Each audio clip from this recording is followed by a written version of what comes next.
एक भोंदू रहता था, पर वो इतना सीधा था कि सब प्यार से उसको भोंदू ही बुलाते थे। गायों की सेवा करता था और जिस आश्रम में रहता था वहां के गुरुदेव शाम को प्रवचन करते थे तो सबसे पीछे बैठ के सुनता था। भोंदू को लगता था गुरुजी जो बोल रहे हैं ये बिल्कुल सत्य है, इसमें कोई झूठ नहीं है। एक दिन गुरुजी प्रवचन करते हुए बोले, यमुना के पल्ली पार भांडीर वन में ठाकुर जी गैया चराने आए। भांडीर वन का नाम सुनते भोंदू कान खड़े हो गए। बोले भांडीर वन तो मैं जाता हूँ गैया लेके, मुझे तो कभी मिले नहीं वहां पे। अरे मुंह में ही कमी होगी, मुंह में ही सामर्थ्य नहीं होगी उनको देखवे कि मैं ही नहीं देख पाया होंगे, वो तो आते होंगे वहां पे, वो ये ना दिखे होंगे। भोंदू ने पहली बार जिज्ञासा करी, गुरुदेव ठाकुर जी दिखते कैसे हैं? तो गुरुदेव भी हंस गया, अच्छा भोंदू पूछा है, बैठ जाओ बताते हैं। मोर मुकुट पहनते हैं ठाकुर जी, और बोले दो कान हैं लेकिन कुंडल एक ही पहनते हैं। ठाकुर जी ऐसे पुष्प तोड़ के कान के ऊपर लगा लेते हैं, दोनों कानों में एक ही कुंडल को फेर फेर के पहनते। ठाकुर जी पीली पीतांबरी, ऐसी ठाकुर जी पीली पहनते, पीली पीतांबरी। माला कैसी पहनते हैं आती है, ठाकुर जी ऐसी पहनते हैं पूरी पैरों तक जाए। ये देखो गुरु जी कह रहे हैं तो निश्चित है भंडीर वन में आते हैं ठाकुर जी। भोंदू अपनी गैया लेकर के भंडीर वन पहुंच गया। गैया चल रही थी, अब भोंदू ढूंढ रहा है, कभी वृक्ष के नीचे जाके देखे, कभी कहीं देखे, कभी ढूंढे कहीं से चंदन की सुगंधी आ जाए। गुरुजी बता रहे थे उनमें से चंदन की सुगंधी आती है, क्या पता कन्हैया यहीं कहीं हो।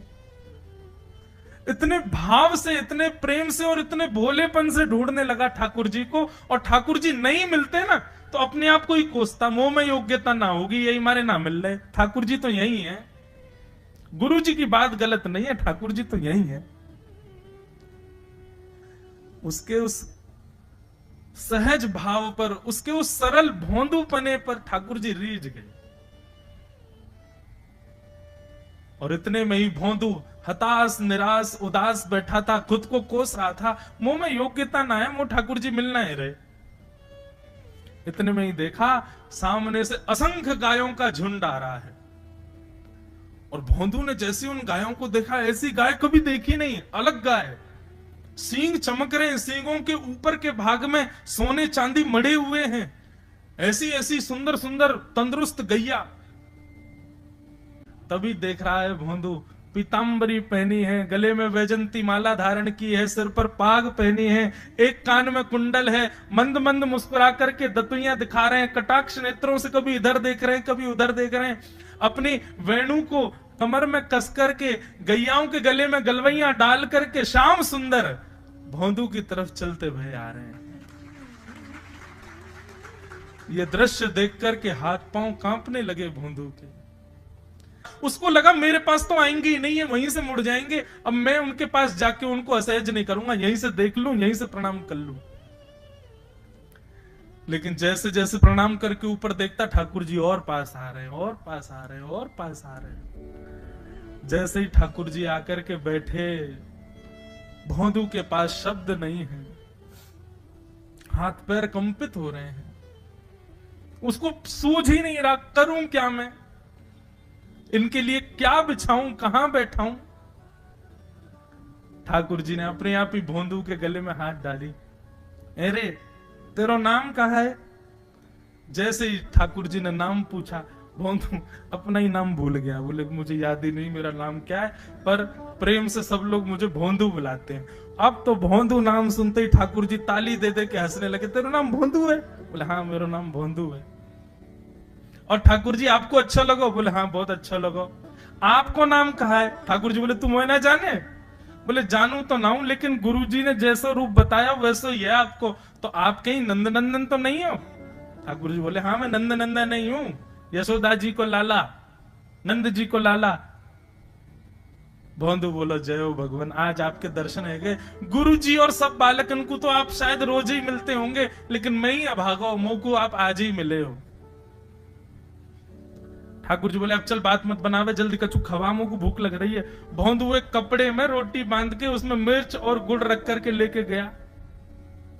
2 रोटी थी, भोंदू ने जैसे खोली, एक रोटी ठाकुर जी के सामने धर दी, एक अपने पास रख ली, बोले मैं भी तो खाऊंगा।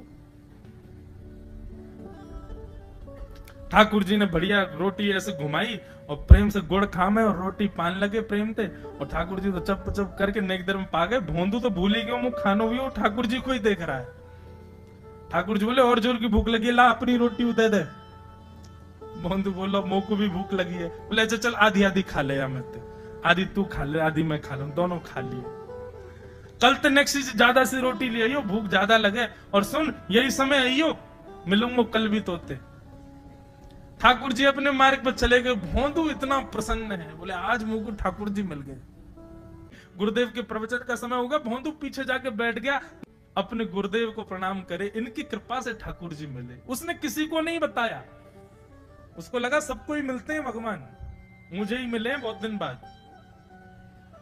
दूसरे दिन भोंदू खूब सारी सामग्री रसोई घर में इकट्ठा करके जाने लगा।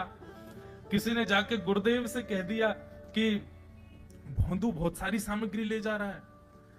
गुरुदेव ने जाके कही, भोंदू इतनी सामग्री ले जा रहा हो भैया, वो भंडारो करेगो का? नहीं गुरुजी भंडारो तो नहीं करूंगा, वो नंद नंदन नाम है, वो यशोदा नंदन मदन मोहन, वो अपनी गैया चरा के आए, कल भी आए, मेरी रोटी खा गए, मैं भूखा ही रहेगा कल।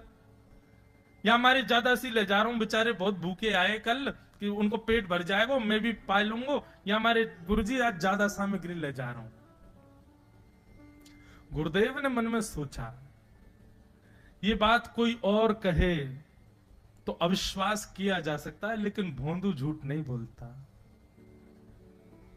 भोंदू कभी झूठ नहीं बोलता, भोंदू की बात पर विश्वास करना ही पड़ेगा। गुरुदेव बोले, सुन सुन इधर बैठ। ठाकुर जी आए थे? बोले हाँ। अच्छा, उनका रूप कैसा था? जैसा रूप आपने बताया था ना गुरुजी, बिल्कुल वैसा। ऐसे कटाक्ष नेत्र, मोती जैसे दांत, ठाकुर जी की मुस्कान ऐसी, पाग ऐसी, कान ऐसे। गुरुदेव के तो नेत्र बंद हो गए, वे सब अनुभव करने लगे। लेकिन गुरुदेव बोले, रूप कैसा भी बता दे, चरण यदि इसने बता दिए तो मैं मान जाऊंगा कि ठाकुर जी थे। अच्छा तूने चरण देखे? बोले हाँ गुरुजी मैंने चरण देखे। चरण कैसे थे?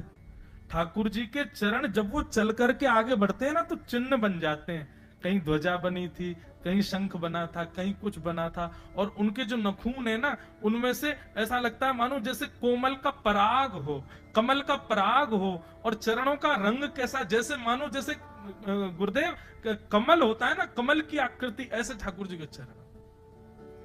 जब चरण का यथावत वर्णन भोंदू ने कर दिया, गुरुदेव समझ गए, बोले निश्चित ठाकुर जी आते। नहीं तो भोंदू कहां जाने, इतनी बुद्धि नहीं है उस पे कि वो इतना सब कुछ ढूंढ ढाड़ के मुझे बताए।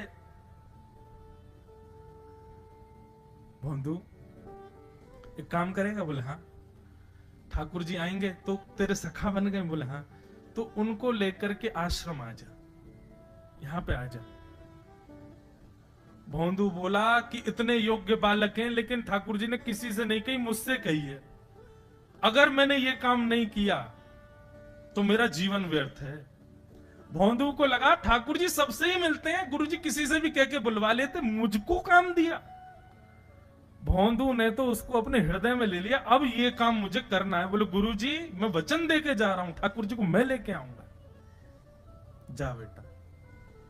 भोंदू वन में चला गया। अब तो उसको मिलने की भी एक्साइटमेंट नहीं है और कोई उसके मन में भाव ही नहीं है। उसको ये है बस ठाकुर जी को मैं ले जाऊं।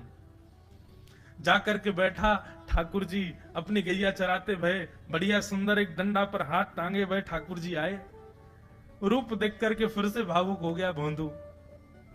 ठाकुर जी आकर के बैठ गए, बोले चल जल्दी निकाल रोटी, भूख लगी है मुंह को।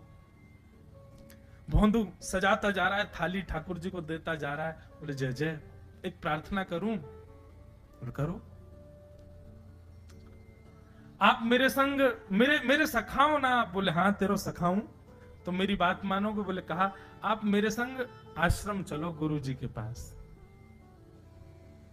ठाकुर जी रोटी पाते जा रहे, ठाकुर जी ने अनसुनी कर दी बात। बोले जय जय कछु कहो ना, आप चलोगे ना? ठाकुर जी बोले हम तेरे सखा हैं, तेरे गुरु जी के सखा नहीं है। तू मोते मिल, तू मेरे संग खा, तू मेरे संग रह, तू कछु कर, तो कुछ सब अधिकार है। लेकिन ये हम गुरु जी ते मिल, बातें मिल, ये सब हम नहीं करेंगे। हम बस तेरे सखाए तो ही जाने और कोई ना जाने। ए जय जय से मत कहो ना, वे नहीं बताते तो मैं तो आपको देख ही नहीं पाता, मैं तो आपको जानता ही ना हूं। उनने ही तो मुझको बताई कि आप भांडीर बनाते हो, आपका रूप ऐसा है। उनने कृपा करके मुझको आपसे मिलवाए हो, वही हमारी मित्रता के मूल आधार है। उनसे तो मिलवे चलो ना।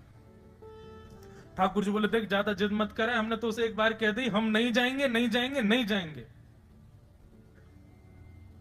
ठाकुर जी रोटी पा रहे थे तो भोंदू ने हाथ से रोटी और छनाई बोली, ये भी दो, ये भी गुरु जी की है, लाओ ये मिर्च गुड़ सब दो, ये सब गुरु जी को, ये भी मत खाओ। और सुनो, यदि हमारे गुरु जी से आपको प्रेम नहीं है तो हमको आपसे प्रेम नहीं है। कल ते अपनी गैयान को लेके कहीं और चरावे जाओ, होंगे तुम नंदन नंदन अपने गांव के, मेरे गुरु जी के पास नहीं जाओगे। और सुनो, ये मुंह में जो रोटी रखी जाओ को उगल ले आओ, ये भी गुरु जी की रसोई में बनी है, हमारे गुरु जी से नहीं मिलेंगे। ठाकुर जी बोले, अरे भोंदू ने रुक तो, नहीं नहीं नहीं, अब तो मैं सुनूंगा ही नहीं, आपने ऐसे कैसे कह दी नहीं जाएंगे, 3 बार नहीं जाएंगे, नहीं जाएंगे। और ये भांडीरवन मेरो है, मैं यहाँ गैया चरावे आऊं, कल से अगर तुम और तुम्हारी गैया दिख गई मुंह को तो तुम्हारी गैयान को लेके मैं चलो जाऊंगा आश्रम, फिर तुम्हारी मैया बाबा तुमको मारेंगे। ठाकुर जी बोले, अरे भोंदू इतना नाराज? बोले, यदि मुंह से मित्रता रखनी है तो मुंह को वचन देना पड़ेगा कि आप आश्रम चलोगे, और अगर आपने फिर से नहीं कही तो मैं जा रहा हूं वापस, और कभी आपको मुख नहीं देखूंगा, अपना मुख नहीं दिखाऊंगा। ठाकुर जी बोले, इस मुख को देखने के लिए या संग के लिए लोग पता हो तो कितनी तपस्या करें। बोले, जो तपस्या करें उनको मुबारक, तुम मुंह को ना चाहिए, मुंह ना मिलना तुमते, मुंह कोई गरज ना पड़ रही तुमते, आज तक नहीं मिले, कल ही तो मिले हो मोते, और वो भी गुरुदेव की कृपा से मिले हो, जाओ मत मिलियो, मुझे ना चाहिए तुम। ठाकुर जी बोले, मैं तो ना जाऊंगा, मैं तो तेरे पास ही रहूंगा। बोले, तुम मत जाओ, मैं जा रहा हूं। कि जाने लगा वापस। भोंदू, ठाकुर जी पुकार रहे हैं भोंदू को, मानो जैसे त्रिलोकी लेके जा रहा है वो ठाकुर जी के, जैसे मानो पूरा ऐश्वर्य ठाकुर जी का ले जा रहा हो। अरे भोंदू ने रुक तो जा। भोंदू बोला, अपना मुख भी नहीं दिखाऊंगा यदि आप नहीं चलोगे तो।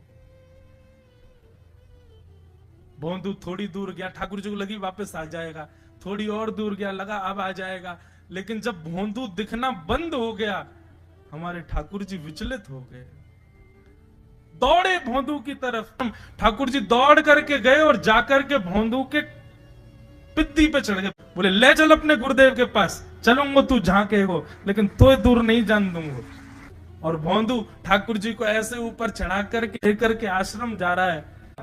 गुरुदेव आकर के खड़े हो गए और मन में बस विचार कर रहे थे, हाथ पांव कांप रहे थे। बोले, ठाकुर जी आएंगे कि नहीं। इतने में ही भोंदू आया और तभी देखा भोंदू के पिद्दी पर ठाकुर जी टंगे भय आ रहे थे। आज गुरुदेव ने जाकर के पहले भोंदू को प्रणाम किया। बोले, जय हो, धन्य है। इतनी तपस्या की, इतना भजन किया, घर परिवार त्याग दिया, वैराग्य त्याग सब हमारे जीवन में, तब भी ठाकुर जी नहीं मिले। लेकिन वारे भोंदू, तेरी सरलता, तेरी सहजता, तेरा ये निर्मल भाव कि ठाकुर जी तेरे अधीन होके यहाँ आश्रम तक चले आए।